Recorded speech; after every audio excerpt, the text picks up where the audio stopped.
Bienvenidos todos y todas a una nueva versión de Reuniones Científicas de Andesnet. Hoy día tenemos a tres invitados y invitadas especiales.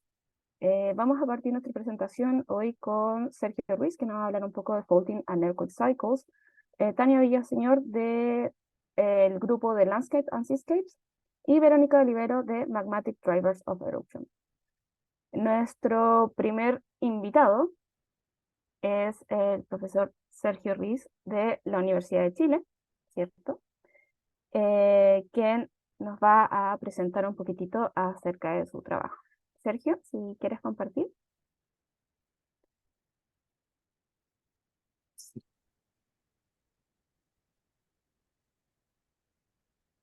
Bueno, muchas gracias Catalina, muchas gracias Leoncio, Javier por la invitación, por la invitación y por la oportunidad de contarles un poco en lo que nosotros trabajamos en el Departamento de Geofísica de la Universidad de Chile.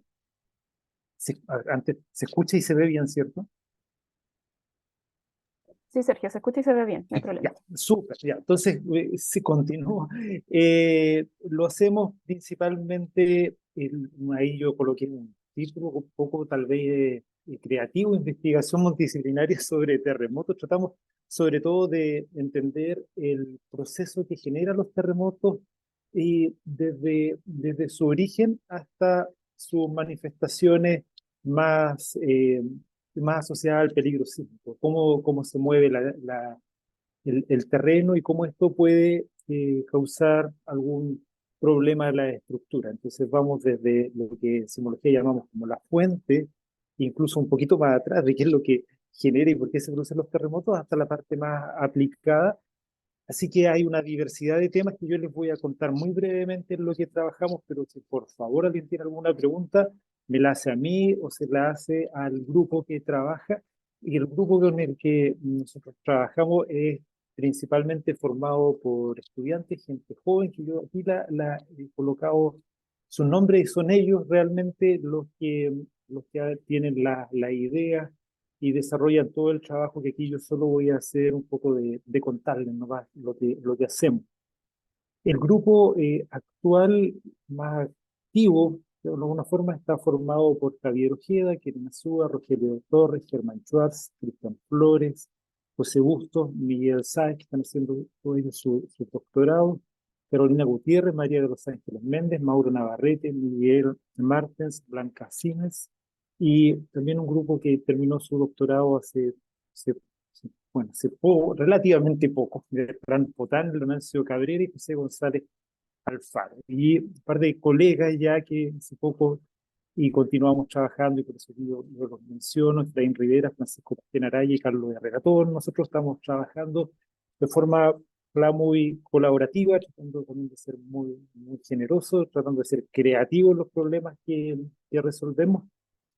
Y obviamente en nuestro grupo, todo el que quiera colaborar o participar, nosotros felices. Hay un montón de problemas que se pueden estudiar.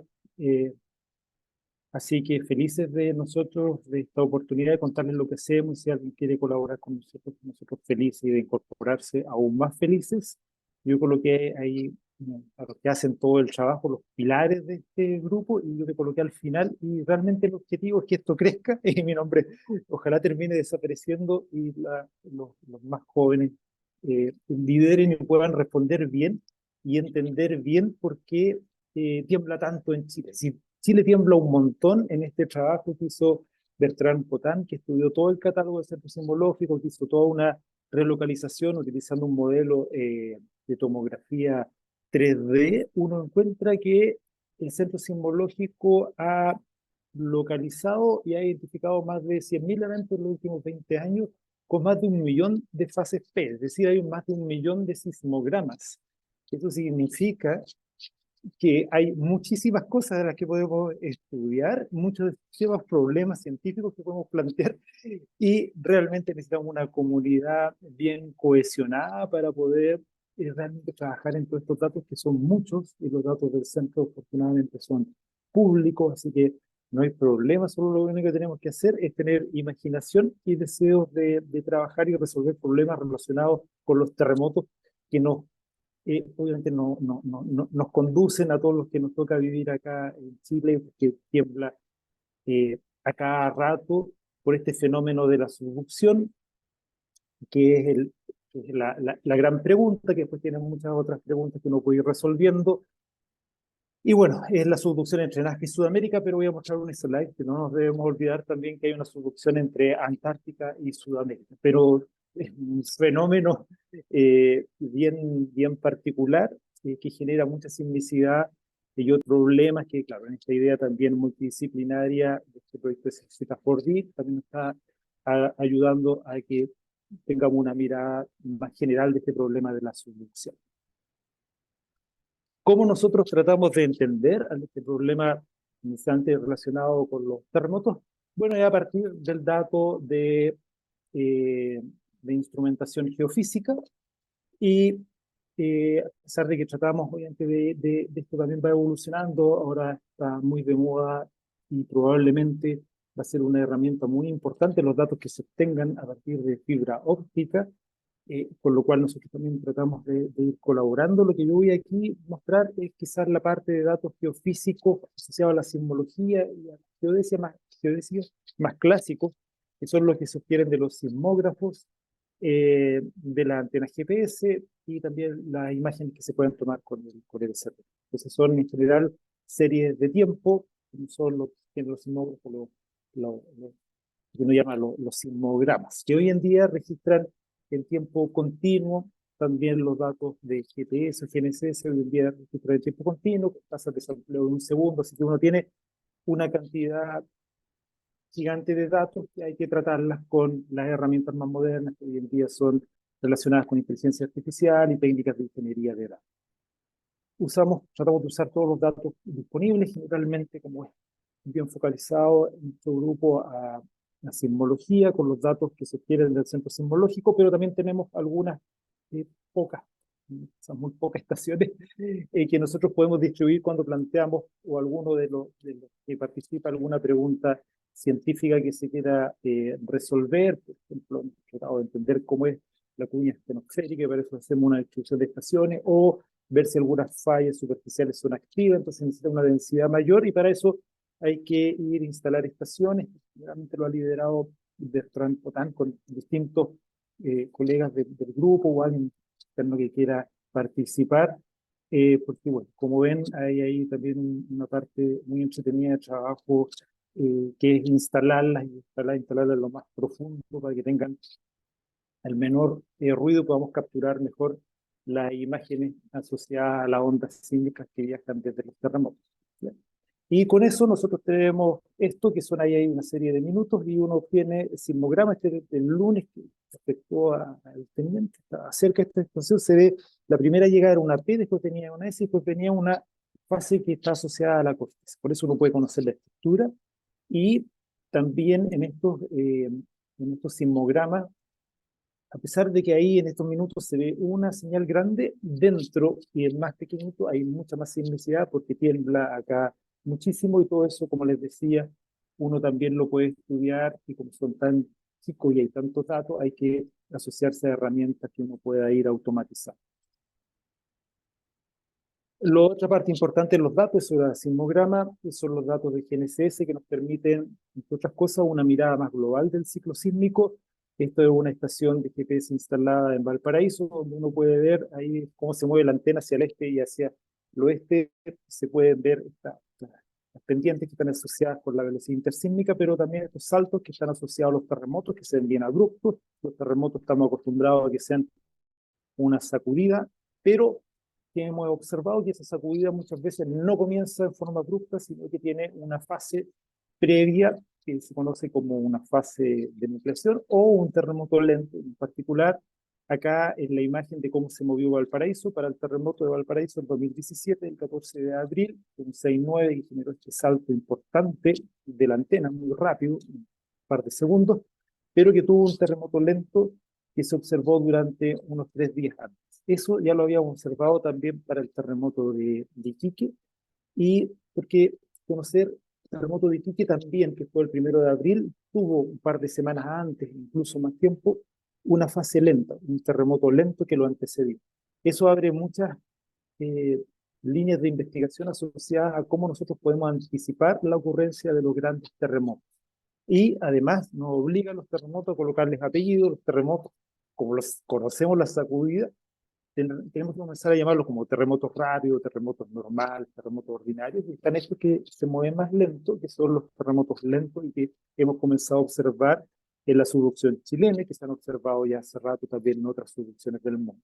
Que eso lo hemos trabajado bastante en el grupo, también colaboramos con el grupo de colegas franceses, Christophe Vigny y Emily Klein, que han propuesto un terremoto lento en la zona de Copiapó, y también vemos otras manifestaciones de terremoto lento, que no todos hay manifestaciones que se pueden observar en sismogramas, como observamos la onda P y S, también aparecen señales que son como el tremor volcánico, pero que hay que llamarle ahora tremor no volcánico. Se observan los sismogramas y que son manifestaciones de movimiento lento, y eso lo hemos trabajado bastante, sobre todo en el sur de Chile, en el punto triple, donde con colegas japoneses han instalado OBS ahí, y hemos utilizado esos datos también para observar tremor no volcánico. Ahí ha trabajado en eso Miguel Sáez, y actualmente está trabajando aquí en Azúa con otros estudiantes del grupo. Ahí está, por ejemplo, Javier, que anduvo ahí arriba del barco instalando los OBS hace poco. Bueno, hay más terremotos lentos, de ocultos también por ahí, así que es todo un tema de desarrollo que yo considero, bueno, me gusta mucho, muy interesante de que saltar. Esta figura la hizo Juan Carlos Báez y lo que muestra es cómo se movieron las GPS en los distintos terremotos. Y uno puede ver que las flechas, bueno, ahí tienen una escala. El movimiento que ocurrió durante el terremoto del 2010 es muy grande comparado a los terremotos chicos. Los terremotos grandes, su movimiento es muy distinto a los chicos, y lo que nos interesa en la parte que decía al principio, más quizás aplicada al peligro, son los terremotos grandes.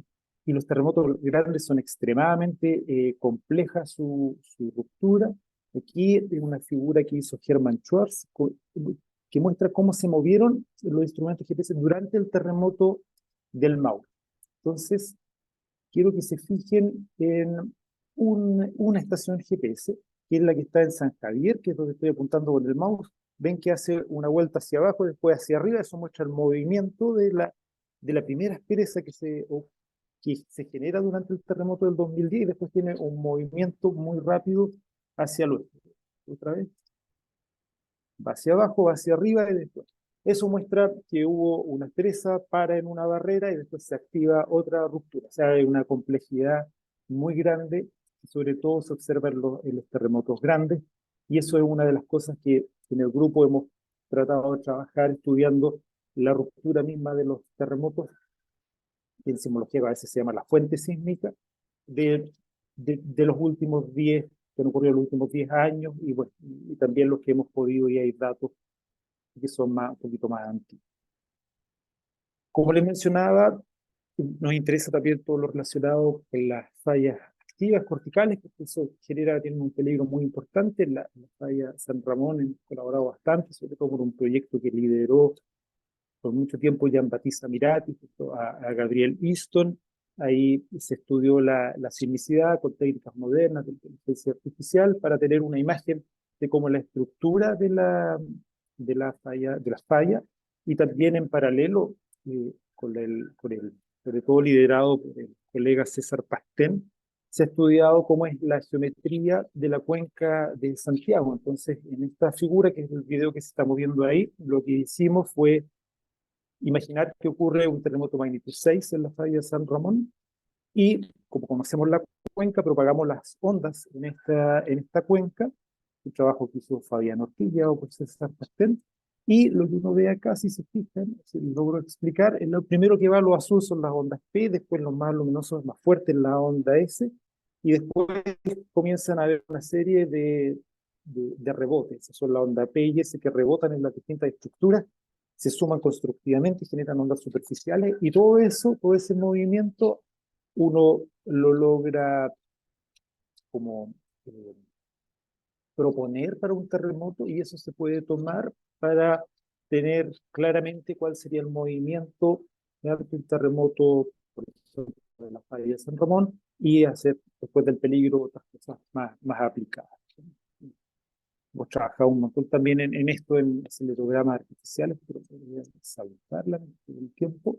Y solo les quería contar que no todo es terremoto cuando se registran estos sismogramas en tiempo continuo. Uno tiene los terremotos, pero cuando hay ruido, el ruido también tiene información. Y si uno suma y busca las señales coherentes que hay dentro del ruido, uno obtiene lo que son las ondas superficiales. Las ondas superficiales se forman por los rebotes que ocurren en la estructura que hay.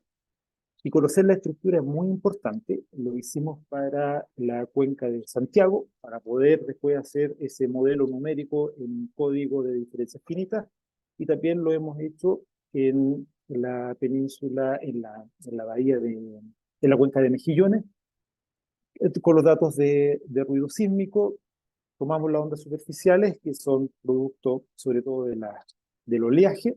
Por eso podemos conocer la estructura de la cuenca de Mejillones, interpretar un poquito la tectónica que hay ahí, y después todo eso puede tener una salida asociada al peligro que ocurre en esa zona, como también nos permite dar y entender mejor forma cómo se ha formado la península de Mejillones. Lo que les mencionaba, y que estoy llegando al final, colega Douglas Vince de Estados Unidos, que participa también activamente en el SZ4D, instaló una red de estaciones banda ancha en la zona de la Patagonia. Nosotros hemos colaborado con él para entender cómo es la subducción en esta zona, una subducción que nunca mencionamos, que es Antártica con Sudamérica.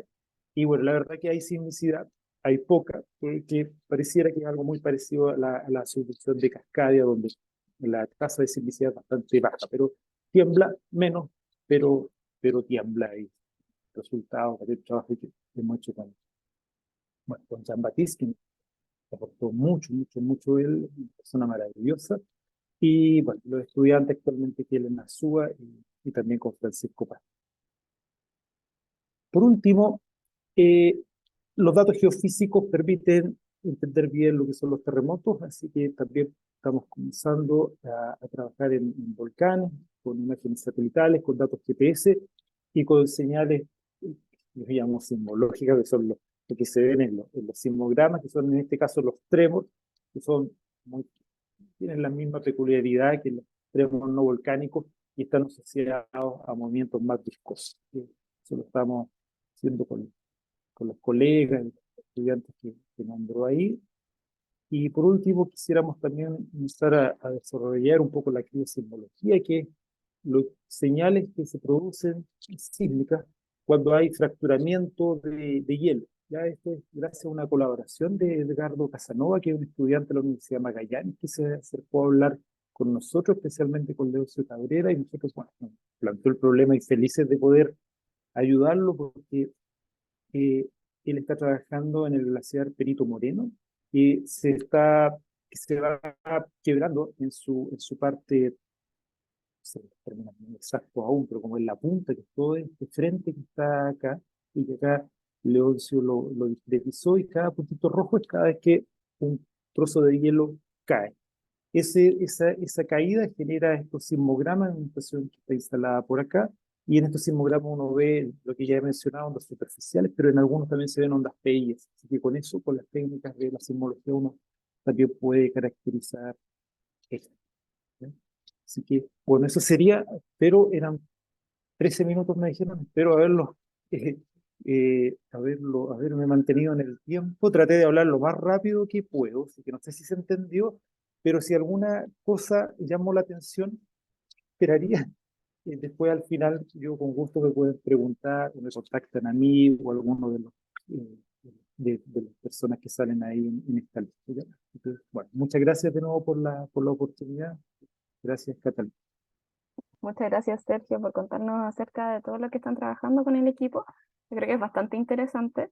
Tenemos tiempo para un par de preguntas. Si alguien tiene una pregunta, por favor, levante la mano y nosotros los desmuteamos.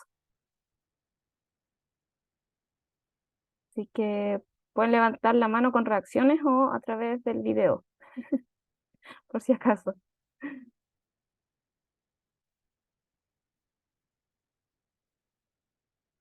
Bueno, Sergio, una pregunta así como rapidita, es ¿cómo se contactan contigo si las personas que nos están viendo hoy en día tienen alguna idea con respecto a lo que nos mostraste hoy en día? ¿Te envían un mail? ¿Cómo se acercan? ¿Hay posibilidades de trabajo quizás? ¿Doctorado, magíster, tesis? No sé. ¿No? Contáctenme como quieran, por correo, por donde me pillen. Eh, y no, hay temas, si son estudiantes, hay temas de todo tipo, porque preguntas en realidad hay muchas. Datos disponibles y libres también hay muchos, hay más datos mejor, pero sobre todo hay muchas preguntas científicas y hay mucho que hacer. Nosotros somos un grupo en que tratamos de trabajar como equipo, entonces si más personas se interesan en participar, podemos hacer más cosas, traen ideas o se acoplan a nuestros proyectos. Lo que nos pasa en realidad en el grupo es que la mayoría trabaja en un tema, pero también trabaja en otro, porque se nos van ocurriendo muchas cosas que no alcanzamos a cubrirlos del todo. Ahora estamos abriendo, sobre todo con Leoncio, que está empujando mucho la criosimbología y la simbología volcánica, así que eh, tenemos hartas cosas por hacer, así que yo si no, pregúntenme, también colaboramos cada vez que alguien se acerca, que pertenece a otro grupo y quiere que nosotros podamos ayudar en algo, si nosotros podemos ayudar, siempre felices, así que ojalá podamos ser una comunidad más unida, independiente de donde estemos parados. Esa es como me pueden contactar a mí, yo con gusto, o si conocen a alguno de los estudiantes, las personas que están en el grupo, también lo pueden hacer. Gracias, Sergio. Tenemos una pregunta de Andrés Tazara. Andrés. Sí, hola, hola Sergio, ¿qué tal? Felicitarte primero por el buen resumen que hiciste de todo lo que hacen. Es impresionante, la verdad, me impresiona la cantidad de gente que está trabajando con ustedes de distintos niveles, digamos, desde científicos ya formados hasta estudiantes de magíster, ¿no es cierto? Un grupo muy activo, muy rico, muy bien compenetrado, yo lo sé también personalmente. Y realmente increíble la cantidad de cosas que están haciendo y bueno, tener disponible la disponibilidad de datos, por supuesto, que ayuda mucho. Pero claro, esos datos están disponibles para todo el mundo en realidad, pues son datos del Centro Sismológico. Yo sé que están haciendo lo mejor con toda esa data y me gusta mucho la forma en que ustedes trabajan y felicitarte por eso. Tengo una pregunta, sí, que es que porque claro, yo soy geólogo, trabajo poco con datos sísmicos, pero hay una cantidad de métodos impresionantes, ¿cierto? De cosas que uno puede hacer al final con un buen dato sismológico. Ustedes hacen harto con eso, pero todavía hay harto más que hacer, ¿cierto? Por ejemplo, estudios de receiver function, que es algo que no se hace mucho en Chile. No sé, o sea, si no lo hacen ustedes, en realidad no creo que lo esté haciendo nadie en Chile. Y son tan útiles, son estudios tan útiles, definitivamente, como para poder entender mejor la estructura interna del sistema de subducción, ¿no es cierto? Que puede ser muy complementario a las tomografías sísmicas, tanto tomografías de ruido como están haciendo, pero también tomografías más tradicionales que tampoco mostraste mucho, pero también han hecho y hacen. Entonces, preguntarte más bien si hay la intención, digamos, de abarcar también estas otras técnicas y si no es así, si tú sabes que si alguien lo va a hacer o si no, bueno, digamos, ir pensando en que alguien aprovecha también la data que acumula el CCN, digamos, como para hacer ese tipo de estudios. Al menos lo de las funciones de recepción, la persona que yo hablaba un poquito y que está interesada en hacerlo y retomar eso es Andrei Maximovich. Andrei, en su magíster trabajó en eso y está muy interesado en tomar eso nuevamente. La, la, para las recepciones para hacer funciones de recepción hay que tener estaciones simbológicas que se llaman banda ancha.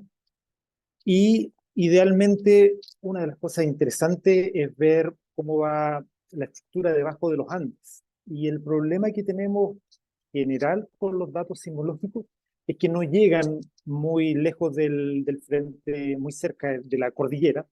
Nos tendemos a crear, poner las estaciones muy cerca de la costa y del valle, son probablemente más técnicas, y tenemos pocos datos en Argentina. Entonces, las líneas que se han hecho de funciones de recepción son campañas temporales que han instalado sobre todo grupos alemanes y por ahí hay algunos resultados. Yo creo que se puede hacer, pero ahí uno de los temas que quizás nos falta un poquito más de datos, de tener secciones transversales a la cordillera eh, con buenas estaciones de bandaje. Yo creo que se puede hacer, hay que hacerlo. Ojalá Andrés se motive o alguien más, porque es muy importante como tú mencionas, pero creo que en los datos estamos un poquito al límite para encontrar cosas interesantes.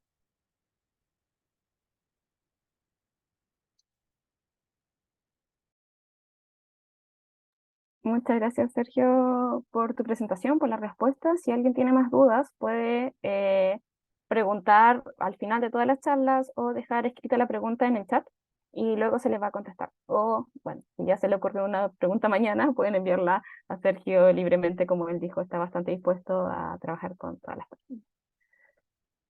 Nuestra próxima speaker es Tania Villaseñor. Ella es profesora de la Universidad O'Higgins y nos va a hablar acerca de Landscape y Seascape. Ella es parte de este comité. Tania, ¿estás por ahí? Sí, aquí estoy, espérate. ¿Puedo ¿Estás? compartir pantalla? Ahora sí. Ahora sí. Ya. Ahí, cuéntenme si se ve o no se ve. ¿Qué es lo que ven? Ya, perfecto. Nos vemos la presentación ya en modo presentación y Súper. te escucho bien. Ya, perfecto. Ya, oye, muchas gracias, Catalina, Leoncio, Javier, por liderar esta instancia de compartir lo que cada uno de nosotros está trabajando. Así que, y gracias por la invitación también para compartir un poco también lo que hago aquí en Chile, ¿sí? Lo que les voy a presentar es sobre el trabajo que he estado haciendo en los últimos años, y ese es como el título general, como qué es lo que trabajo yo generalmente, son problemáticas sobre dónde se genera y cómo se mueve el sedimento en diferentes partes, ¿ya? Y a diferentes escalas de tiempo, ¿sí? También. Y como decía Catalina, yo estoy en la Universidad de O'Higgins y bueno, ahí también les muestro una lista de las personas que me han apoyado últimamente en mis proyectos, partiendo por estudiantes, que generalmente son los más importantes. Ismael Contreras, Vicente Méndez y Diego Dintrans han trabajado conmigo últimamente. Mario San Juan también era mi estudiante, ahora es mi asistente en mis proyectos y bueno, muchos otros colegas con los que hemos compartido trabajo en terreno, compartiendo ideas, cómo podemos trabajar en estos problemas y desde diferentes puntos de vista, ¿sí? Bueno, como dice ahí el título, lo que trabajo finalmente es reconstruir las trayectorias del sedimento desde la fuente al sumidero. Por eso en el título puse From Source to Sink.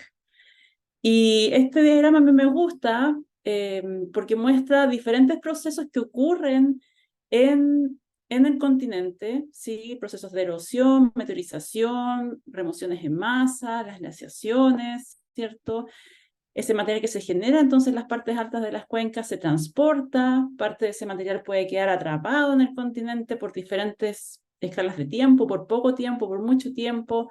Eventualmente el sedimento llega al océano, ¿ya? Y en el océano también ocurren otros procesos, están las corrientes oceánicas, está la morfología del fondo marino, que también controlan cómo el sedimento se mueve, ¿sí? Y lo que muestra esta figura acá, con estas capas café, o sea, perdón, grises, lo que está mostrando finalmente son estos registros sedimentarios que finalmente registran todos estos procesos que ocurren sobre la superficie de la Tierra, pero también en el fondo marino, ¿ya? Y depende de qué tipo de registro sedimentario yo esté estudiando, son los tipos de procesos que yo voy a poder reconstruir. Y básicamente eso es lo que trato de hacer en mis proyectos de investigación. Otra cosa interesante cuando uno trabaja sobre estos procesos es también ver cuán fidedigna es la señal que yo veo en el registro sedimentario, ¿sí? Entonces, una pregunta que motiva mis proyectos de investigación es cuán variables son las fuentes de sedimento y sus trayectorias en una cuenca, ¿ya? Y en ese sentido, este diagrama explica un poco eso, porque si yo estoy, por ejemplo, estudiando registros continentales, voy a estar registrando una señal de generación de sedimento que se puede generar por cambios en el clima, por un terremoto que produce muchas remociones en masa, o si lo veo a escala de los millones de años, por procesos tectónicos, ¿sí? Y esa señal, esos cambios, producen entonces un pulso de generación de sedimento en diferentes partes del paisaje, y esa señal se puede ir transmitiendo, ¿sí? Desde las partes altas a las más bajas de la cuenca, y en la medida en que yo esté muy cerca de la zona donde se genera el sedimento, es probable que yo esa señal la vea relativamente rápido, ¿sí? Que es lo que se muestra acá. Aquí está la señal de descarga de sedimento, aquí está el tiempo, y el pulso es bastante fidedigno en relación a al pulso que generó este cambio en la geomorfología, básicamente. Pero si yo estoy más lejos, si estoy mirando el registro marino, por ejemplo, puede que esa señal se empiece a ver un poquito más difusa o llegue más tarde, ¿ya? Entonces, esa es otra cosa, esa es otra consideración que uno debe tener, de que cuando estoy tratando de entender estos procesos desde el registro sedimentario, también hay que preguntarse que lo que yo estoy viendo desde mi punto de observación, cuán fidedigno es con respecto a los procesos geomorfológicos que quiero reconstruir, ¿sí? Entonces, para eso, lo que les voy a presentar ahora son dos formas principales en las que estoy trabajando sobre este tema, y un tercer punto que en los últimos años ha resultado bastante relevante también para entender estos procesos, ¿sí? Y el primero trata sobre el estudio de testigos de sedimentos marinos para estudiar la transferencia de sedimento desde el continente hacia el océano, ¿ya? Y lo que les muestro aquí, bueno, es un mapa de Chile, y todos los puntos de diferentes colores corresponden a testigos de sedimento. Hay testigos más largos, más cortos, más antiguos, más recientes, que se han colectado en los últimos, no sé, 30, 40 años, ¿sí? Esta figura la tomé de esta página web, que es un índice que muestra en el fondo dónde están todos los testigos, o sea, desde dónde se han sacado y dónde están ubicados los testigos, dónde están guardados ahora, ¿sí? Entonces, lo que vemos acá es que hay mucho material marino que eventualmente se puede estudiar, ¿sí? Para reconstruir estos procesos.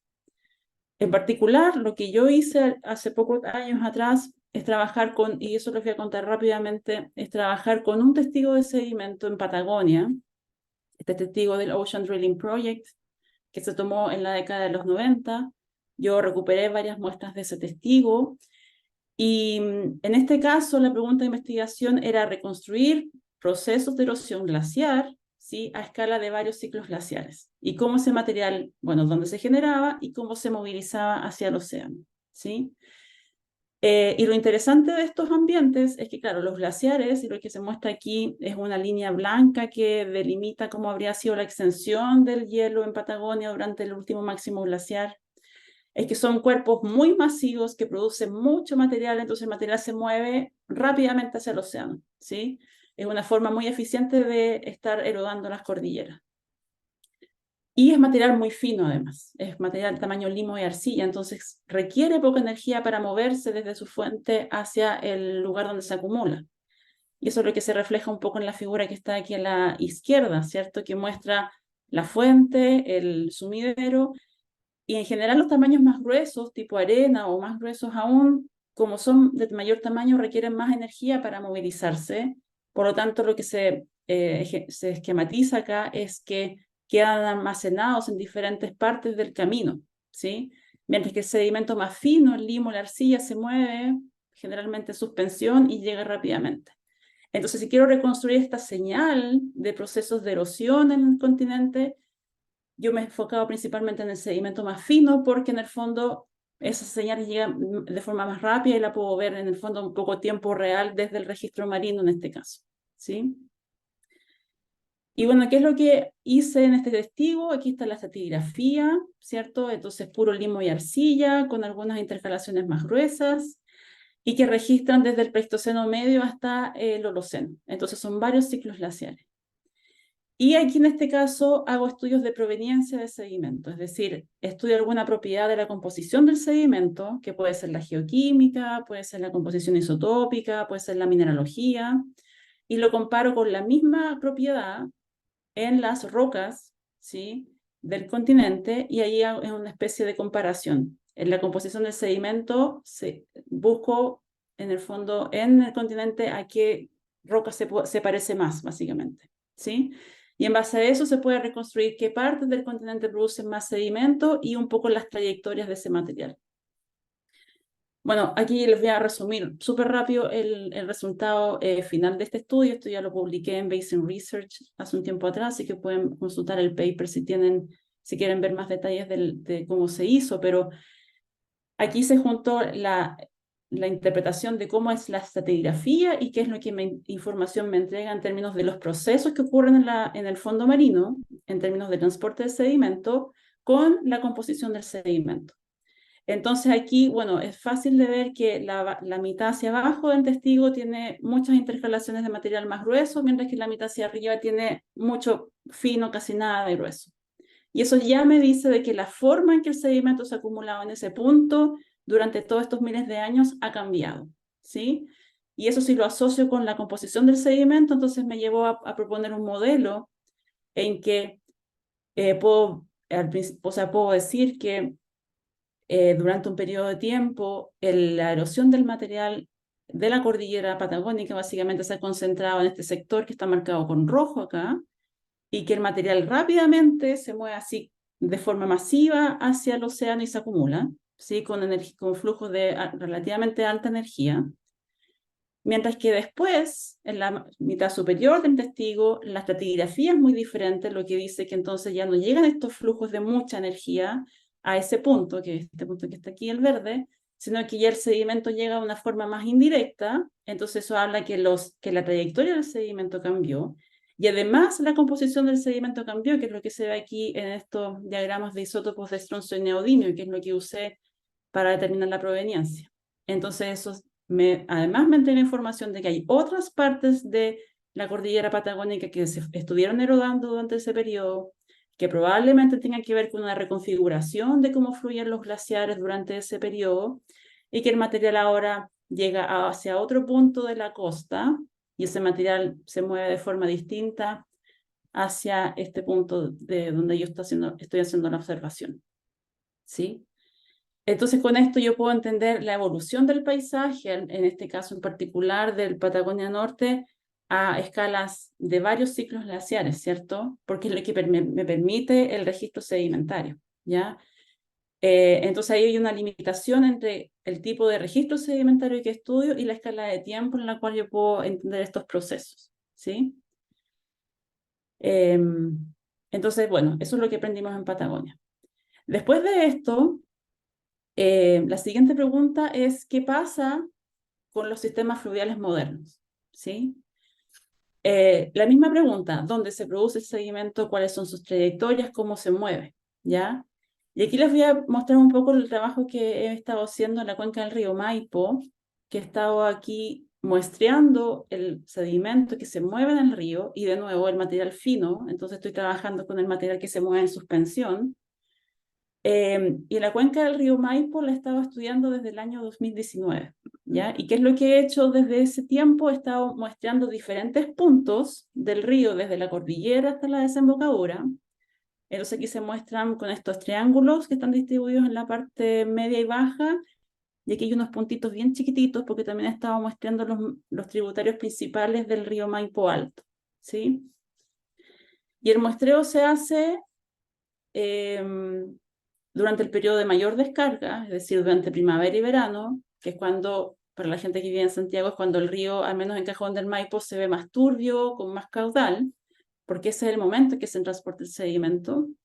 Y en el fondo hago campañas de terreno cada mes que voy mostrando estos puntos para ir viendo un poco cómo cambia la composición, ¿sí?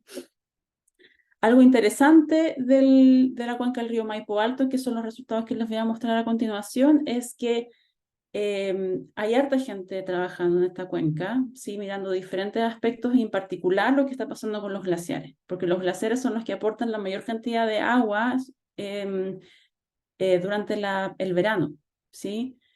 Y por efecto del cambio climático, los glaciares están retrocediendo, entonces está disminuyendo su aporte a los caudales, ¿cierto? Y además están generando cambios geomorfológicos que también pueden incidir en los procesos de erosión.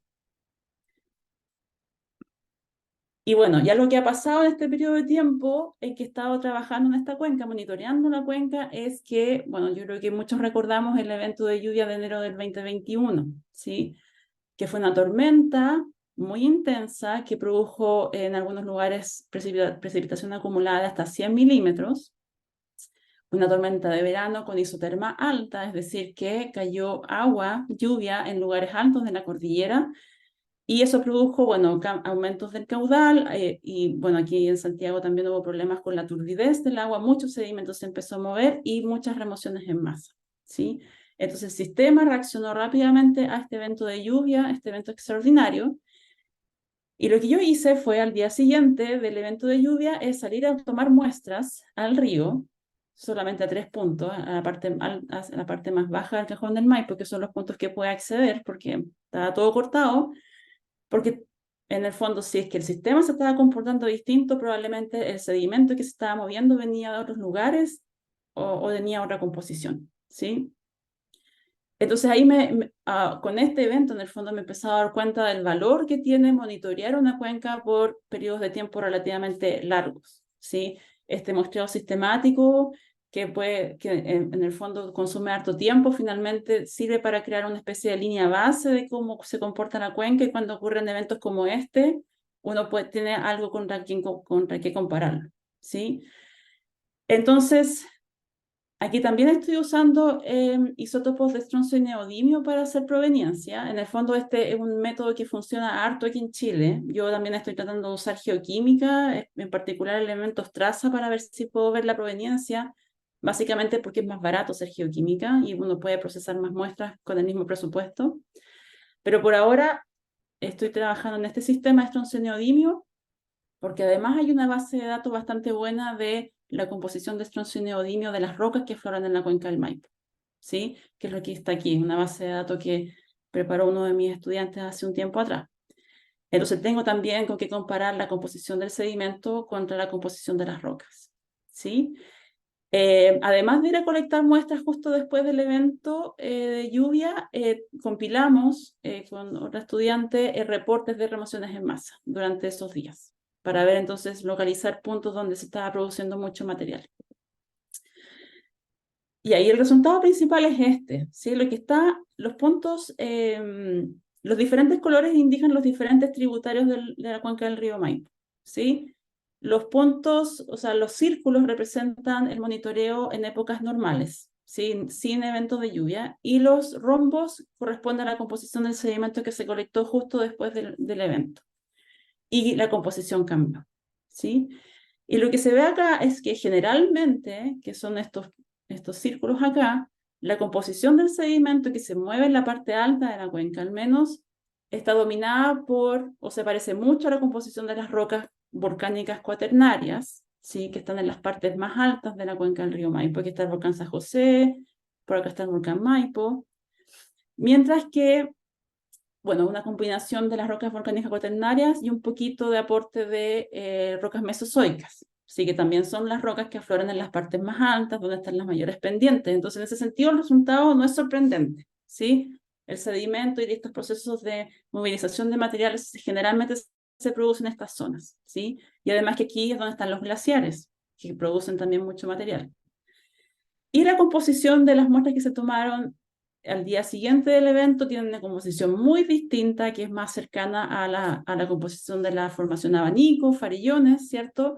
Que son las rocas que afloran en la parte media de la cuenca, ¿sí?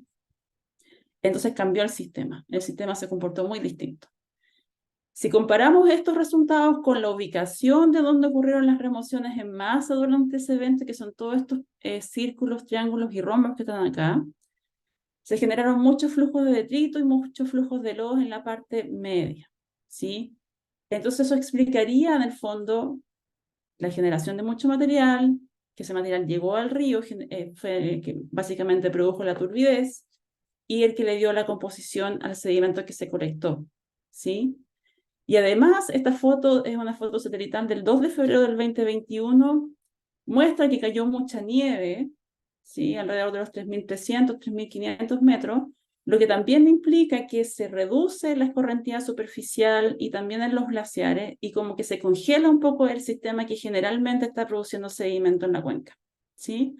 Entonces la proveniencia normal de sedimento en esta parte de la cuenca del Maipo se alteró por este evento de remociones en masa.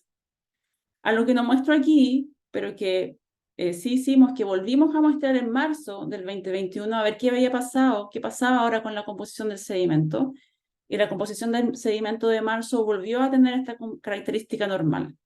Entonces, en un mes, el sistema se recuperó y empezó a funcionar como funciona siempre, básicamente.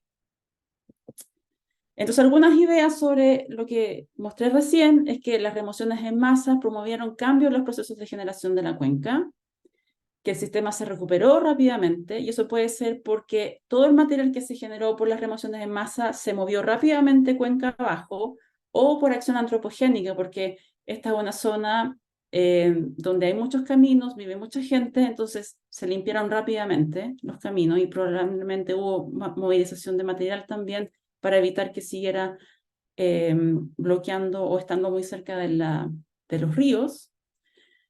Otra pregunta que surge de esto es si es que eventos extraordinarios promueven fuentes de sedimento extraordinarias, ¿sí? Y para tener más ideas sobre esto, y esto tiene implicancias, por ejemplo, para el registro geológico, si es lo que yo estoy viendo, por ejemplo, en testigos de sedimento, ¿estoy viendo eventos extraordinarios o estoy viendo lo que pasa normalmente en una cuenca o en un paisaje? Y para poder responder mejor a esta pregunta, hay que seguir monitoreando la cuenca y seguir esperando eventos extraordinarios que van a seguir ocurriendo, al menos acá. Y también, bueno, se generaron grandes volúmenes de sedimento producto de las remociones en masa, y la siguiente pregunta es si es que se movió todo hacia las partes bajas de la cuenca del Maipo, ¿sí? Y ahí es relevante que continuamos nuestro muestreo río abajo, si vimos señales de material que se acumuló durante la crecida del río que se produjo durante este evento, y ahora el trabajo que tenemos que hacer es comparar, estudiar la composición de ese sedimento, a ver si podemos en el fondo hacer una línea de seguimiento del material que se produjo durante ese evento. Hablando de eventos extraordinarios, hace 3 semanas tuvimos un evento de lluvia extraordinaria también, ahora de invierno, aquí en Chile Central. En este caso hubo lugares donde se acumuló hasta 500 milímetros de agua, hubo mucha agua, también con isoterma alta, que produjo mucho material. Entonces bueno, aquí está la cuenca del Maipo, ¿cierto? Esta es una foto también tomada un poquito después del evento, entonces cayó también mucha nieve en la parte alta, y aquí se ve la pequeña pluma de sedimento que llegó hasta el océano. Y lo que hicimos hace un par de semanas fue salir a muestrar el río también desde la fuente hacia la desembocadura, buscando estos depósitos que dejó el río durante la crecida, ¿ya? Algo interesante sí que observamos en terreno es que al menos en la parte media, baja de la cuenca del Maipo Alto, no vimos mucha evidencia de remociones en masa. No pudimos subir hasta, esto es una foto de Baños Morales, no pudimos ir más arriba a Baños Morales porque el camino estaba cortado, porque se habían activado unas quebradas, entonces ahí mi sospecha es que hubo remociones en masa en las partes más altas de la cuenca. Y eso es algo que tenemos que ver ahora con imágenes satelitales.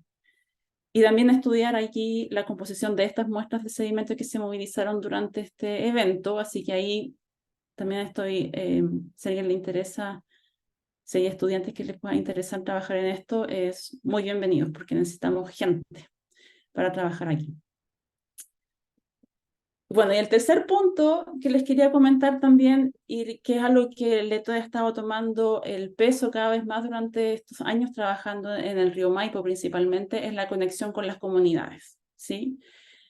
Y básicamente es porque en mis salidas a terreno me he encontrado con gente que vive en estos lugares y ellos conocen mucho de su territorio, uno puede aprender mucho de lo que ellos ven, ellos viven ahí, yo estoy en Santiago y no estoy todo el tiempo mirando el río.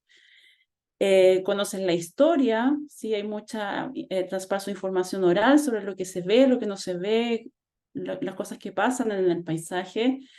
Y aquí les quiero compartir una experiencia que tuvimos en abril de este año, que fue la organización del primer encuentro científico de la cuenca del Maipo, donde Aquí con 2 colegas más nos motivamos y organizamos este evento que tuvo súper buena convocatoria, muy buena recepción.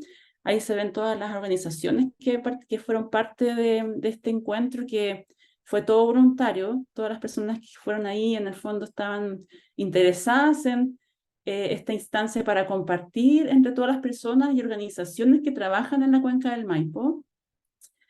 Fue un evento de un solo día, llegaron más de 150 personas, ¿sí? Y se compuso de charlas científicas, pósters científicos y muchos stands de ONGs o otros grupos de trabajo en la cuenca.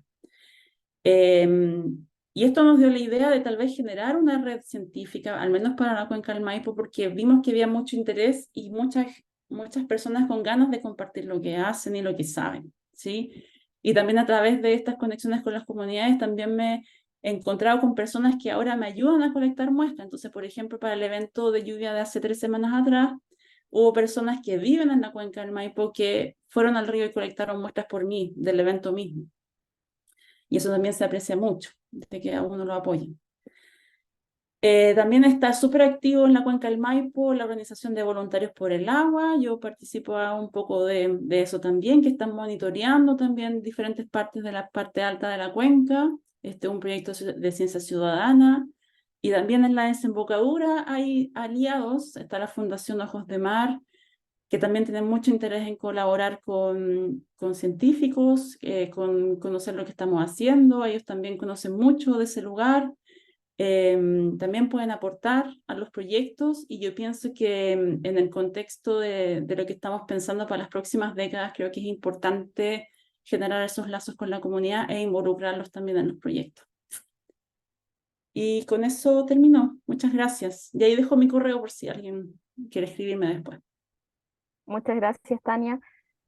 Por un tema de tiempo tenemos solamente una pregunta que de hecho dejó Andrés Tazara en el chat, em, quien menciona que, bueno, que se tuvo que retirar.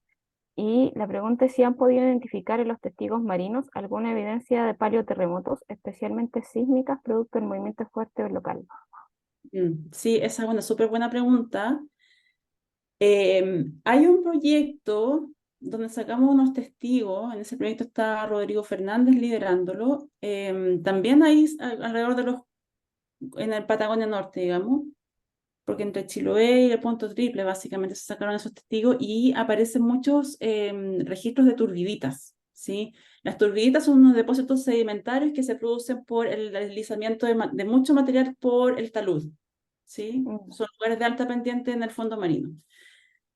Entonces, entonces una causa de generar turbiditas es el movimiento, ¿cierto? Pero también pueden haber otras causas. Entonces, el objetivo que teníamos con ese proyecto, no pudimos avanzar mucho, es tratar de generar un modelo cronológico para el testigo para ponerle fecha a esos depósitos. Hay un depósito que nosotros creemos que puede tener relación con el terremoto del 60, por ejemplo, pero como no tenemos control cronológico y eso es como por problemas del sedimento mismo, estamos en la duda, ¿ya? Pero al menos en el hemisferio norte, en la costa de Norteamérica, se ha hecho mucha investigación al respecto. Yo creo que estamos un poco al debe con eso. Acá en Chile hay otros trabajos también que han contado turbiditas. Es un trabajo de Anne Bernhardt, que estuvo trabajando en Chile un tiempo, pero yo creo que nos falta sistematizar, y ahí también hay cosas que se pueden hacer, de todas formas. Muchas gracias, Tania. Bueno, ya Tania dejó invitados a todos y todas las que quieran colaborar con ella. Cualquier otra pregunta, déjenlas en el chat, y Tania, si puede ser tan amable de ir respondiendo, por favor, las preguntas también, sería ideal. Por un tema de tiempo, vamos a pasar más rápido, disculpen. Nuestra próxima speaker es Verónica Libero. Ella es profesora del Departamento de Ciencias de la Tierra de la Universidad de Concepción, y Verónica nos va a mostrar también además de su trabajo.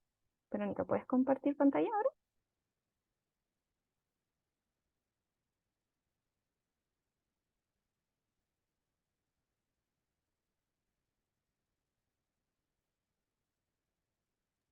Está muteada, Verónica. Sí, eso mismo creo. Muchas gracias, Catalina, por la presentación. Ahí sí, no encuentro nada. Acá está. Aquí está. ¿Se ve? A ver, ahora sí, perfecto. Ahora Ya. te veo la presentación y te escucho bien. Ya, bueno, gracias. Muchas gracias por la invitación. Voy a partir rápido y contarles que les voy a hablar, lo que más les voy a hablar es, o sea, lo que he hecho hasta ahora en mi trabajo como solista y después lo que estoy haciendo ahora ya en la banda de Kelar, para hacer un análogo musical. Bueno, el otro trabajo en realidad no era muy solista, pero no estaba a la alera de un proyecto grande, ¿sí? Entonces, como ese es el proyecto en el que estamos trabajando ahora, la presentación está en el marco de Kelar, ¿sí?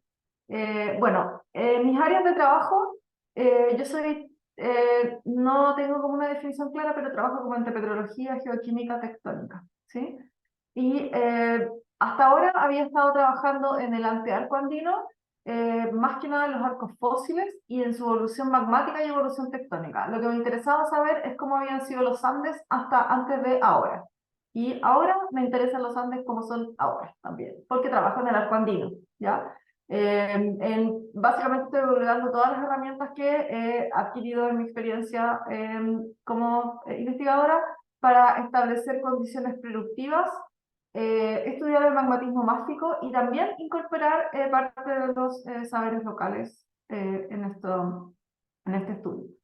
Y solamente quería, no sé si se ve la figura, la voy a poner aquí en pointer, aquí mostrar, bueno, yo creo que todos lo saben, digamos, pero el margen chileno, el antearco andino y el margen chileno es una gran roca ígnea, digamos, básicamente, y por lo tanto registra muchísimos procesos asociados a el magmatismo y las rocas ígneas en un contexto de subducción, generalmente la parte más superficial, pero también hay cosas más profundas, entonces mucho de lo que hay en el antearco andino sirve para entender lo que pasa ahora debajo de los volcanes andinos, y eso es algo que a mí, un tema que me parece muy, muy fascinante, ¿ya?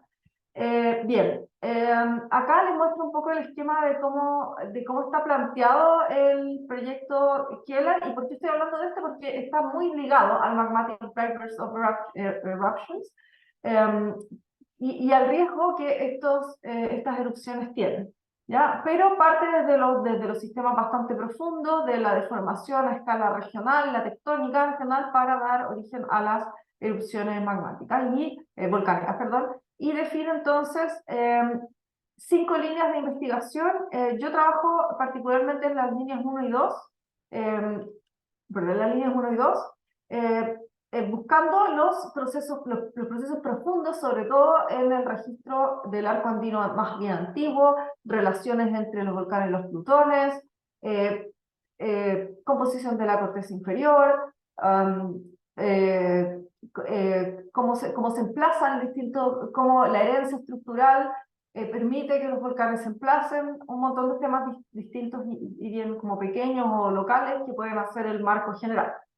Y también en el último tiempo he comenzado a trabajar mucho interdisciplinariamente con profesionales de distintas áreas de las ciencias sociales y de las artes, y trabajo entonces también en la línea 5 de resiliencia humana,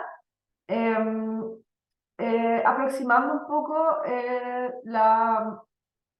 lo que significa vivir al lado de los volcanes. Ya, sin ser alguien, yo vivo al lado del volcán, yo vivo al lado de la costa, yo no vivo al lado de los volcanes.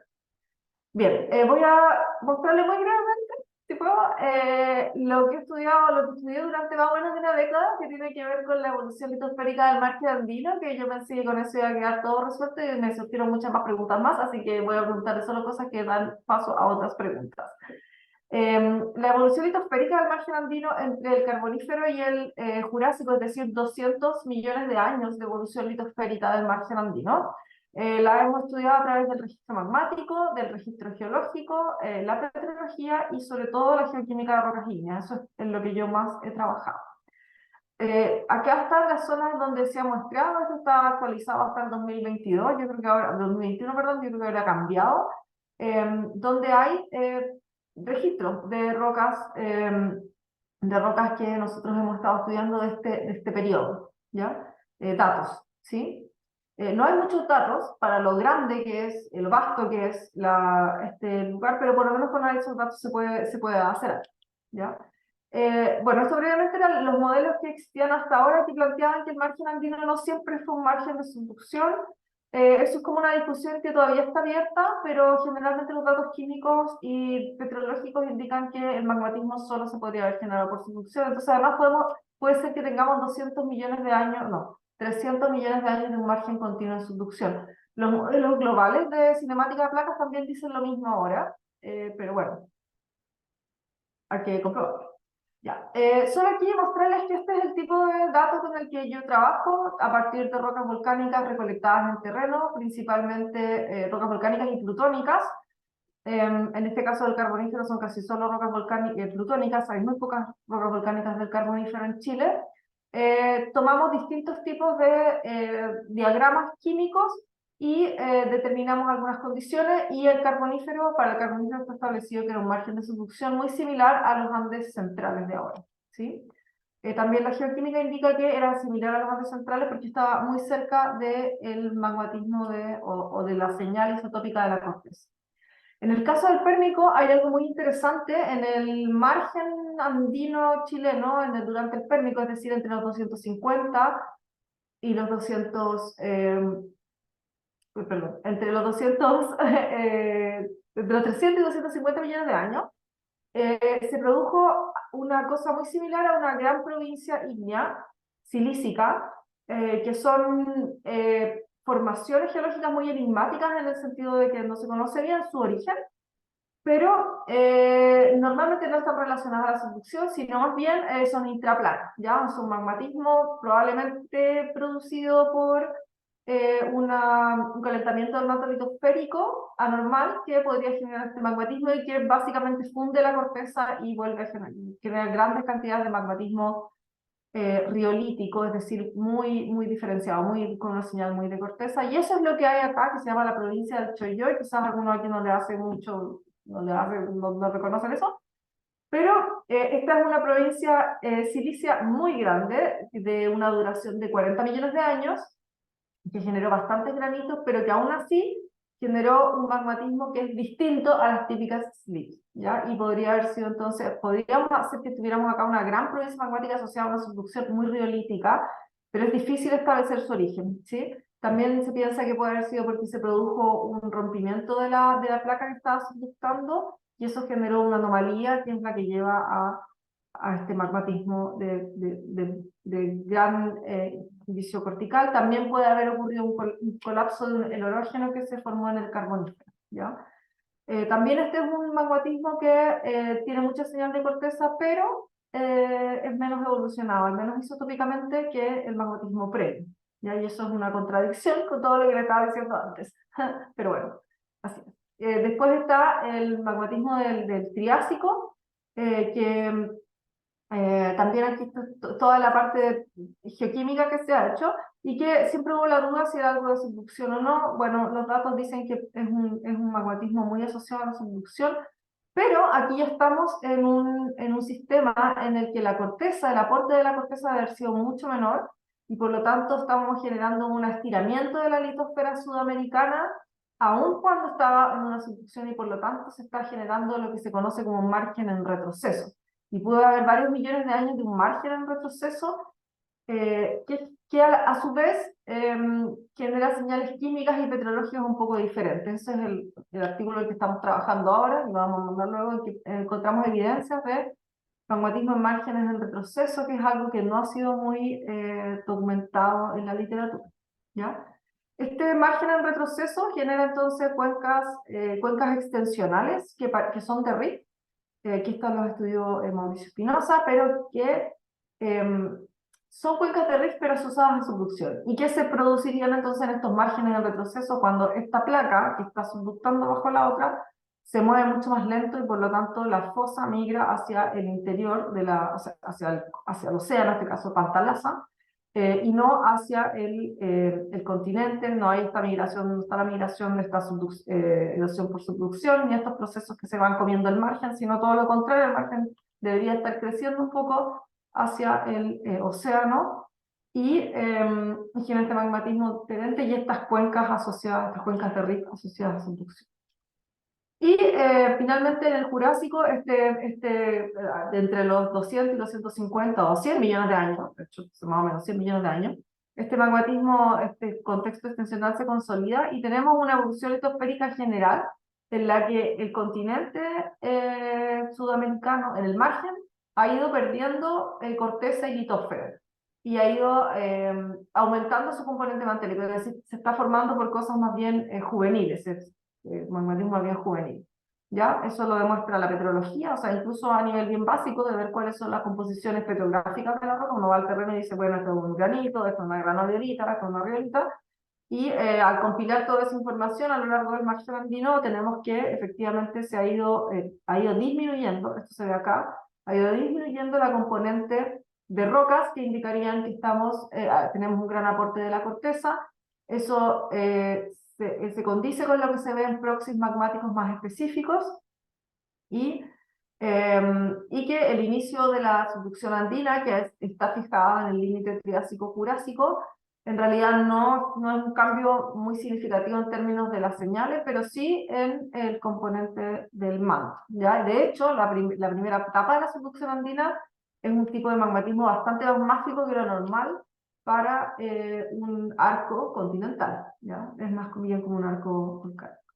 Entonces esto es una evolución que nosotros propusimos y es simplemente decirles que lo que se ve con la geoquímica a gran escala es que hay una pérdida de litósfera, de componente litosférica, de componente cortical, que es difícil explicarla por los procesos de delaminación, ¿ya? Que son procesos donde la litósfera engrosada se cae y se pierde. Es difícil explicarlo por eso y por lo tanto habría que pensar en procesos que ocurren más a la escala del margen. El que nosotros hemos encontrado para explicarlo es la erosión termal de la litósfera, es decir, que la litósfera pasa a ser astenosfera por un flujo vigoroso de la astenosfera que pudo haberse producido, por ejemplo, más o menos en el Triásico, cuando Pangea se estaba, el supercontinente Pangea se estaba desmembrando.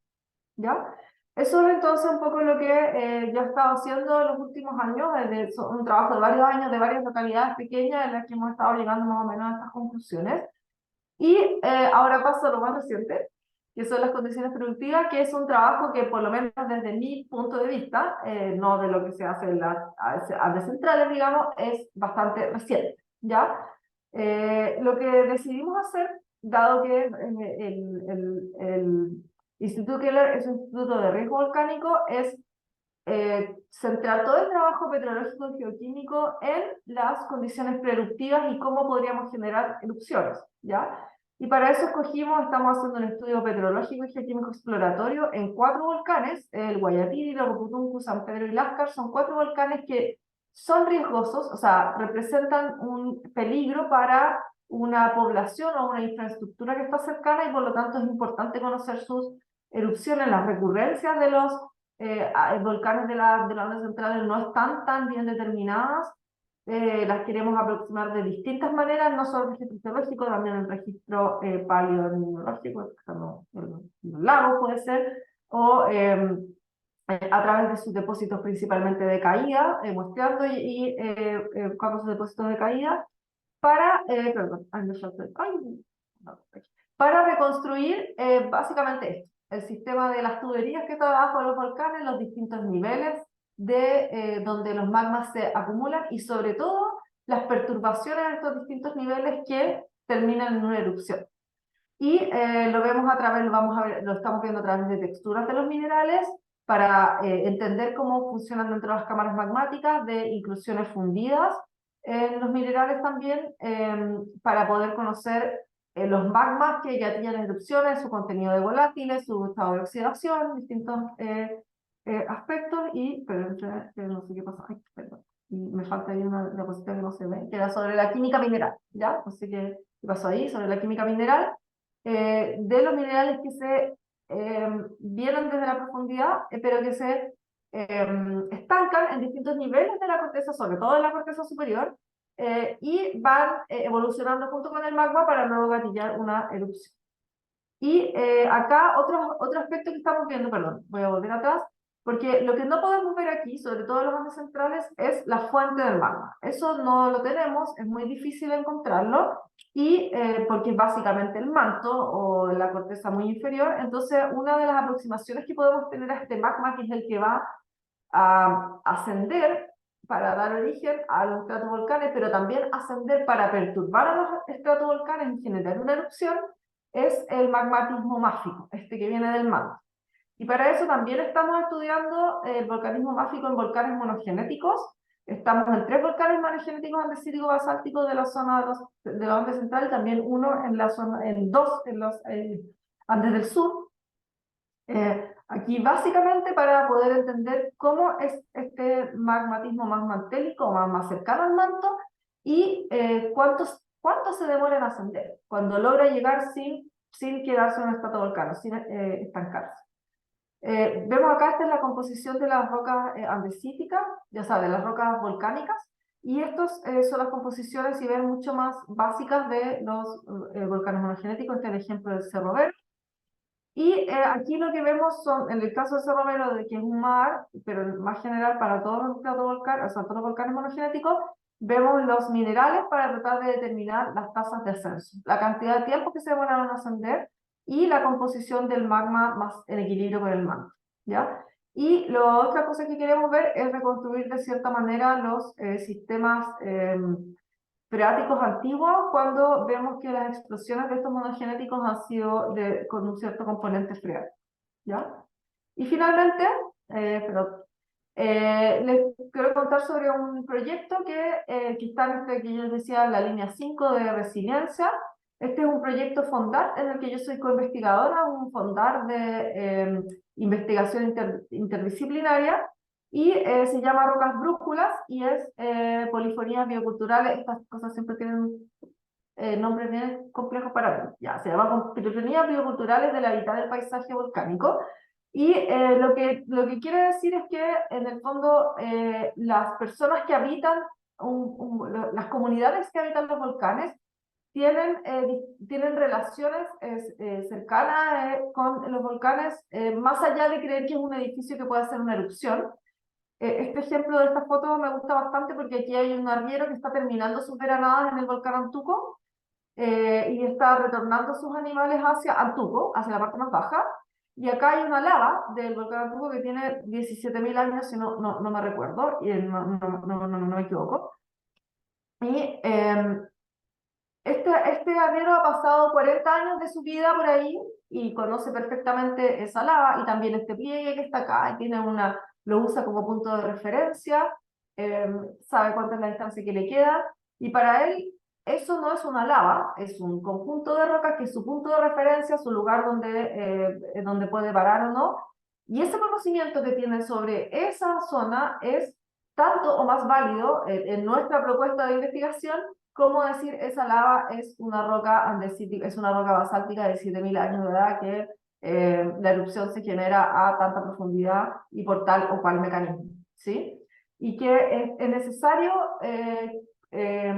conjugar los saberes científicos, o sea, el conocimiento científico y los saberes locales para poder realmente entender lo que es un volcán, y desde ahí aproximar el peligro volcánico, el riesgo y la resiliencia. ¿Ya? En este tipo de trabajo lo que hacemos básicamente es conversar. Esta es una foto de las metodologías que yo ocupo ahora: hablar con la gente. Antes no hablaba con nadie, hablaba con la roca nomás, y ahora hablo harto con la gente para entender, para poder recopilar su conocimiento sobre todo. Y la idea también en estas cosas es que ese conocimiento pueda quedar plasmado en algún tipo de producto, de formato que les sirva a ellos, que sea de utilidad, y que también permite aumentar el conocimiento científico.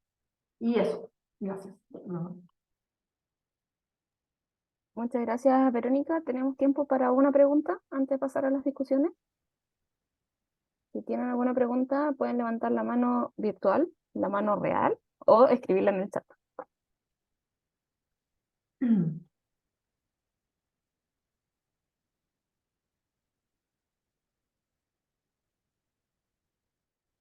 Bueno, una pregunta pequeñita de mi parte, Verónica, es el tema de lo que conversabas ahora un poco, que creo que va a ser un tópico bastante importante en la implementación de Z4D, que es la comunión con, con las comunidades, ¿cierto? El explicar lo que uno está haciendo, y también, bueno, lo mostraba un poco Tania, que ambas habían hecho esta interacción con comunidades y que había sido bastante provechosa. ¿Y cuál es el recibimiento? Bueno, dentro de ese punto un poco, ¿cuál es el recibimiento que han tenido las comunidades con respecto a los científicos que vamos hacia allá, ¿cierto? Como con la idea de hacer ciencia, para ver si ellos, cómo nos reciben, cómo ha sido esta recepción, básicamente es la pregunta. Sí, mira, yo tengo que decir que yo estoy trabajando en un proyecto de comunes costeros en 3 localidades del sur de Chile con antropólogos y sociólogos. Trabajé en un proyecto de ciencia pública que tenía bastante esta cosa biocultural y de diálogo de saberes. Y ahora estamos en el Antuco. Y en los 3 lugares hay un arraigo territorial de las personas que constituyen el grupo de investigación previo, un trabajo previo, porque en realidad acá lo que hay que hacer es primero hacer un trabajo de reconstrucción, o sea, de construcción de confianza y de puentes que puede tomar varios años. Entonces, yo no te podría decir cuál es la recepción porque en realidad nadie nos recepcionó a nosotros en el sentido que llegamos, en ninguno de estos 3 ejemplos, en que yo haya llegado y por primera vez. Llegaba siempre en el marco de personas, o sea, o en el primer ciencia pública yo era parte del entorno, del territorio, y en los otros llegábamos en un contexto en que ya se conocían a las comunidades, ya habían hablado con ellos, o sea, ya habían colaborado, ya han seguido colaborando en términos de trabajo, ya. Entonces creo que por lo menos en mi caso personal, en estos 3 ejemplos, no podría decirte cuál es la recepción, porque en realidad eso ya era un trabajo que venía de antes, ya bastante tiempo. Yo creo que la recepción en general no es muy positiva en muchos lugares. Mientras más vulnerable socioeconómicamente es el lugar, la recepción es más negativa, porque hay una visión de la academia que es un poco, la academia es un poco como predadora, así como que se lleva las cosas y no, o se vienen, toman los datos y se van, nunca sabemos de ellos.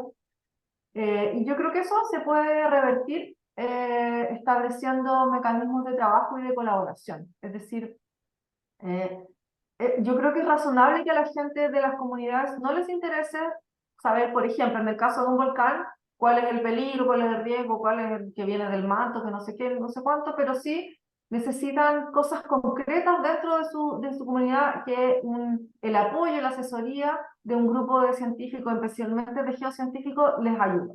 Entonces se puede colaborar trabajando con ellos en cosas más concretas que les sirven, que no tienen que ver necesariamente con el objeto de estudio que uno tiene, para que a uno también pueda acceder al conocimiento que ellos tienen o poder poner, instalar los equipos donde los quieren instalar. Es decir, un intercambio real como de oficios de cosas. O sea, nosotros necesitamos conocer este lugar, necesitamos monitorear, necesitamos saber qué es lo que ha pasado, necesitamos conocer la historia, ¿verdad?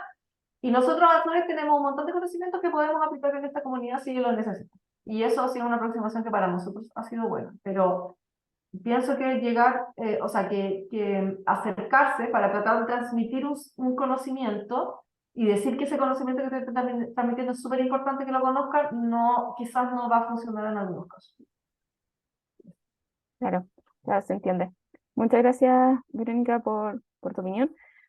Antes de pasar a la discusión, eh, queremos hacer un pequeño reconocimiento a Aldo Montesinos.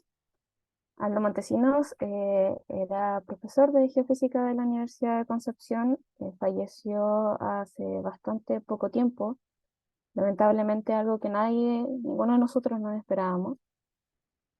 Y bueno, hacerle saber y reconocerlo por su trayectoria, recordarlo por fotos como esta, donde estaba en terreno con sus estudiantes, que todos lo queríamos mucho. Y bueno, acompañar a todas las personas que tuvieron la dicha de conocerlo en, en este proceso de aceptación, que bueno, nos duele a todos un poquito, ¿cierto? A todos los que lo conocimos. Una gran pérdida para la ciencia y la geociencia en Chile. Y espero que su investigación y su nombre siga perpetuando en el tiempo, como siempre. Una muy buena persona. Y que con este reconocimiento, bueno, vamos a a dar inicio también a más preguntas si quieren, si los charlistas tienen. Abrimos ya los micrófonos de las personas, si quieren se pueden autodesmutear para conversar con los charlistas y tener este pequeño espacio de discusión. Igual es bastante tarde y agradecemos a todos y todas los que se han quedado hasta este momento. La presentación va a seguir online, así que no hay problema si se tienen que ir y querían seguir escuchando, así que no se preocupen. Tenemos un par de preguntas en el chat que han dejado las personas. Bueno, es una pregunta de Carlos Johnson, que si usan o les sirven los datos sísmicos de OBDAS en el monitoreo de los volcanes. Principalmente una pregunta para Sergio. Ah, sí, no, por supuesto que sirven. Ouras tiene una red de monitoreo espectacular, sobre todo en la parte relacionada con los datos geofísicos que se usan en sismología. Y efectivamente sirven, y el desafío que tenemos nosotros como comunidad en general es colaborar más, y en eso el OCDA obviamente es también un actor principal, y lo que yo esperaría y que esperamos todos es poder colaborar más con ellos y hacer más sinergia en todos esos temas, sobre todo con el tema de los datos, que haya mayor disposición y también mayor colaboración científica, que es lo que nos ayuda a todos. Gracias, Sergio. Igual invitamos a todos y todas a prender sus cámaras si quieren ahora. También acabamos de dejar en el chat una encuesta de evaluación de esta segunda reunión. Les recordamos que si les gustaría participar como speaker en esta reunión, nos pueden contactar y podríamos coordinar las sesiones. Leoncio. Hola, yo quería aprovechar de dejar una pregunta cortita, aprovechar que está Sergio, Tania y Verónica para los tres en la parte de discusión, porque hay hartos estudiantes conectados, habían hartos estudiantes más conectados que seguramente se fueron desconectando con el tiempo, y quería aprovechar de preguntarles desde su experiencia, ¿cuáles son las oportunidades con las que los estudiantes de pregrado, por ejemplo, podrían financiar estudios de magíster o doctorado, o cómo ellos se podrían incorporar si es que tienen ganas de seguir estudios de posgrado? En su experiencia, están las becas ANID, ¿qué otras opciones les podrían comentar ustedes a lo mejor que pueden existir?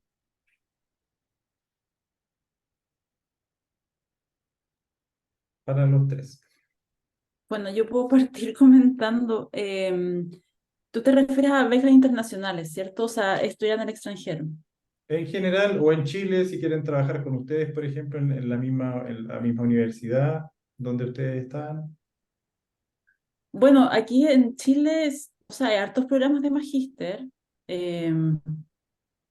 Y entiendo que, bueno, ahí están las becas de ANID, pero esas son medias difíciles de conseguir, entonces lo ideal es ahí trabajar con alguien que tenga un proyecto para poder un poco financiar manutención o los aranceles, ¿cierto?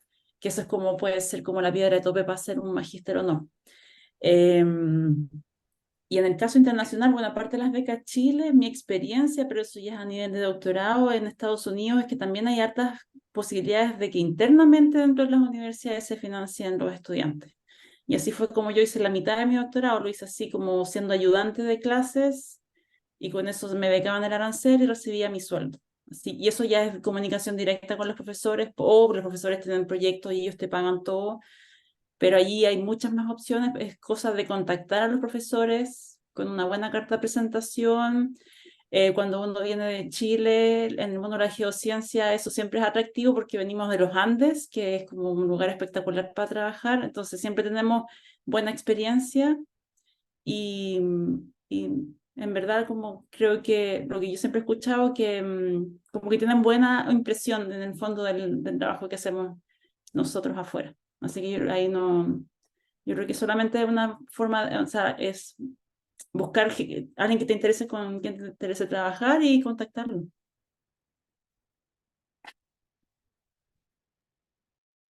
Yo, bueno, voy a hablar un poquito de las oportunidades que yo creo que hay en Chile, porque para el extranjero básicamente lo de las becas ANI. En Chile hay varios programas de ciencias de la Tierra de diversa índole, digamos, que van, no sé, geofísica, geología, oceanografía, geografía, la parte de geografía física, ciencias del suelo, ciencias forestales, también tiene harta gente que trabaja en ciencias de la Tierra. Y hay en las universidades principales, por lo menos te voy a hablar de las tres que hay, que están inmersas en Kelar, que es la Universidad de Chile, la Universidad de Concepción y la que tiene el centro de Kelar, que es la Universidad Católica del Norte. Así es que esos serían como los lugares. Yo en particular como trabajo en el posgrado de Ciencia Geológica, en el de Geofísica y en el de Oceanografía de la Universidad de Concepción, porque soy muy dispersa, entonces, pero ahí hay como oportunidades, y también en el caso de Kelar hay en la Universidad Católica del Norte, también en la Universidad de Chile. Y también hay en la Universidad Católica tampoco me parece Ciencia de la Tierra, en la Austral, en la Universidad de O'Higgins, donde seguro se posgrado parece que sí hay, ¿no es cierto? Posgrado. Y para el norte, lamentablemente, lo único que hay es la Universidad Católica del Norte y la Antofagasta, las otras no tienen, las otras universidades del norte no tienen, ahí hay como harto. Hay en astronomía, como ciencias planetarias en la Universidad de Cama, pero en general no hay mucho posgrado. Pero yo creo que hay alternativas en varios lugares de Chile para hacer investigaciones en ciencias de la Tierra. Eso.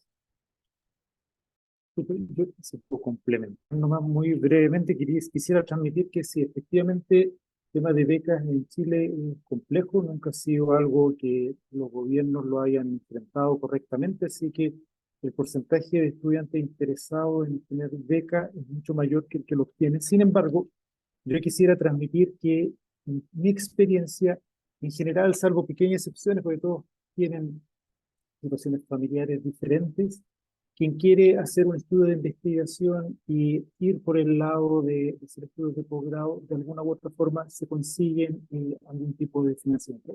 En general, no siempre es el caso, pero yo sugeriría que nadie se desmotive, que lo intente. Muchos de los programas tienen, cuando uno los ve, tienen un costo que es excesivo, pero cuando uno entra y comienza a preguntar porque está muy motivado, hay rebajas de aranceles.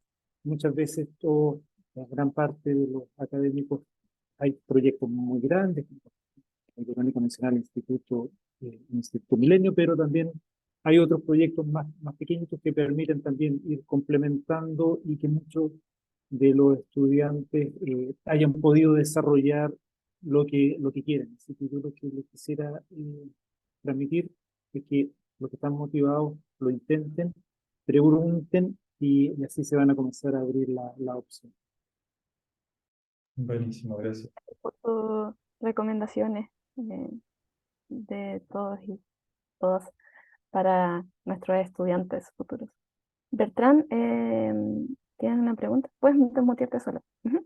Sí, hola, hola. Muchas gracias por las presentaciones. Tenía una pregunta para Verónica y bueno, y Tania también. No es una pregunta tan científica, pero es una, como Verónica, hablaste mucho de terreno y de confianza y de hablar con la gente. Mi pregunta es, pongo un poco de contexto primero. Durante la reunión en las Termas El Corazón tuve conversaciones con unas investigadoras de Estados Unidos. Yo igual voy a terreno más en el norte, pero fui mucho a terreno a conversar con gente. Bueno, como extranjero a veces es un poco complicado solo de entender el español de campo. Pero un comentario que me hicieron esas investigadoras era que una cosa que para ellas funciona muy bien es ir con mujeres y especialmente con estudiantes a terreno, porque permite facilitar esta relación de confianza. Y me decían que yo cuando voy a terreno debería llevar a estudiantes, a mujeres, porque ayuda a conversar con la gente, ayuda a tener relación de confianza con la gente y todo eso. Lo siento por preguntar eso, pero mi pregunta es, ¿qué opinan ustedes de eso? para el caso de Chile? Porque ellas me hablaban de lo que hacen en Estados Unidos. ¿Cuál es su posición para ustedes en Chile? No, voy a partir yo. La verdad es que no lo había pensado. Yo creo que,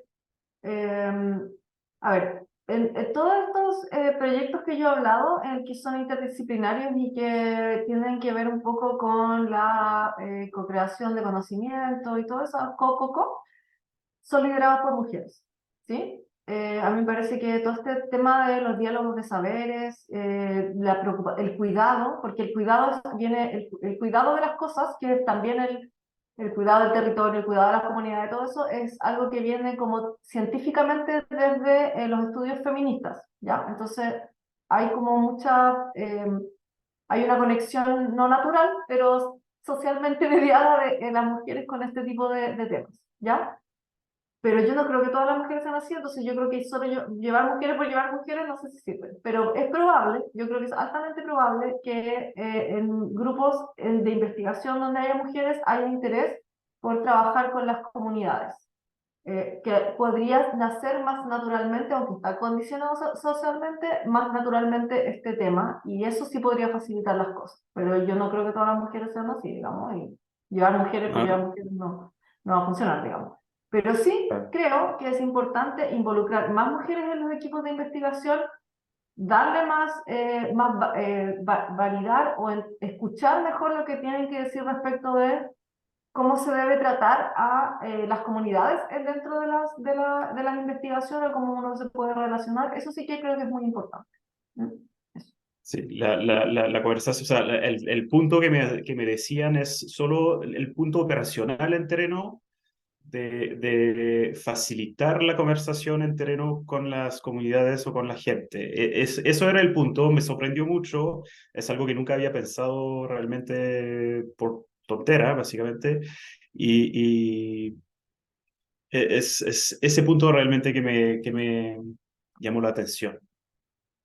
Es probable que sirva, pero ellas, no sé si ellas han trabajado en unas, no sé en qué zonas han trabajado, digamos, específicamente, pero por lo menos aquí las zonas rurales no son precisamente personas que tengan a la mujer en el sitio más alto de la sociedad, son un poco machistas. Entonces yo no sé si funciona tanto en Chile.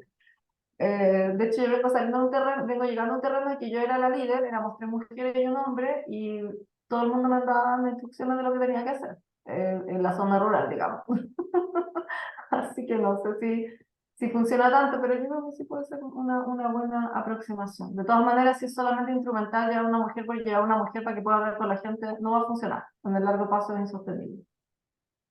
Era un poco el punto que me decían esas personas, por eso me- era la pregunta. Ya, No, muchas no sé si gracias. quieres complementar algo. O sea, básicamente estoy de acuerdo con lo que dice la Vero y más que si es hombre o mujer, también tiene que ver con las personalidades.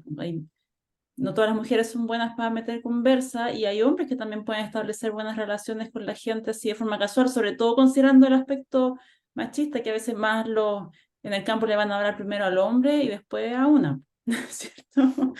Real. Por estos estereotipos que tienen. Así que, pero sí creo que es importante considerar, o sea, tenerlo súper presente para los proyectos que vamos a hacer y tenerlo como algo que no sea accesorio, sino que algo relevante para el éxito de las investigaciones. Ujú. Eso. ¿Alguien Muchas tiene gracias. ¿Alguien tiene alguna otra pregunta? Me gustaría levantar la mano para nuestras invitadas y nuestro invitado. Bueno, en honor al tiempo, igual, ya son las 1 de la tarde. Agradecemos a nuestras invitadas, nuestro invitado. Muchas gracias por estar participando con nosotros hoy día. Invitamos a todas las personas que van a escuchar esto después. Esta charla va a estar en YouTube, así que la pueden escuchar después. Si tienen alguna consulta, acérquense a los speakers, ellos todos mostraron su disponibilidad para ser contactados si son estudiantes, no teman, conversen. Hay hartas tesis de pregrado, magíster y doctorado que se pueden hacer con ellas y con él. ¿Cierto? Así que muchas gracias a todos y todas las que se conectaron hoy día y nos vemos en la próxima sesión. Muchas gracias. Chao, muchas gracias. Chao, nos vemos. Chao, gracias, que estén bien. Chao, chao.